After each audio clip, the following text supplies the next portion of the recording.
not present. Srimati Priyanka Chaturvedi ji. Srimati Priyanka Chaturvedi, 3 minutes. No, it's not going on record. There are 105, more than 105 speakers. Time is allocated and mentioned here. I have to follow them. No. Priyanka ji, 3 minutes. Not going on record. Not going on record. Priyanka ji आप बोलिए। सबसे पहले तो मैं आपका आभार व्यक्त करना चाहूँगी कि आपने मुझे बोलने का मौका दिया। समय कम है और समय मुझे कम दिया गया है, तो मैं बस यही कहूँगी। सबसे पहले तो राष्ट्रपति का जो अभिभाषण हुआ वो लोकसभा चुनाव के बाद ये पहला अभिभाषण था। तो मैं कहूँगी जो जनता ने लोकसभा से एक बड़ा संदेश भेजा है वो सराहनीय है और हमारी प्रजातंत्र की एक बड़ी जीत दिखाता है। सर, एक और संदेश ये चुनाव ने भेजा है। भगवान श्री राम कौशल्य पुत्र भी माने जाते हैं, भगवान श्री कृष्ण देवकी पुत्र भी कहे जाते हैं।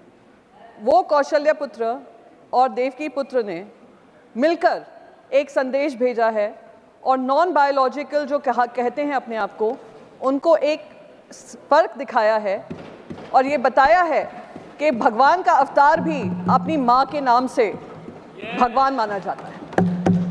तो ये सबक जो सिखाया, मैं सारी देश की जनता को आभार व्यक्त करना चाहूँगी।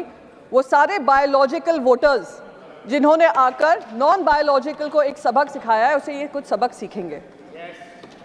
और यही कौशल्य पुत्र और देवकी पुत्र ने उत्तर प्रदेश से लेकर महाराष्ट्र तक, अयोध्या से लेकर नासिक तक भारतीय जनता पार्टी को हराया है। तो मैं उन सभी लोगों का आभार व्यक्त करना चाहूँगी। एक और चीज़ इस इलेक्शन ने हमें संदेश दिया है, देश की जनता को दिया है कि जो अहंकार से चलेगा उसको अहंकार ही खत्म करेगा। और ये जनता का अहंकार था, जनता का मत था, जिन्होंने आज विपक्ष को भी मजबूती से अपनी बात रखने का मौका दिया है। पर अभिभाषण में से कहीं भी ऐसा नहीं लगा कि केंद्र सरकार ने किसी तरीके की सबक सीखी है।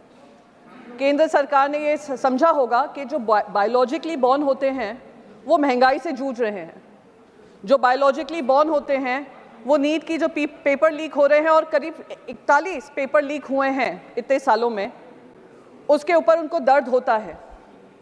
ये बायोलॉजिकली बॉर्न जो हैं वो बेरोजगारी से परेशान हैं।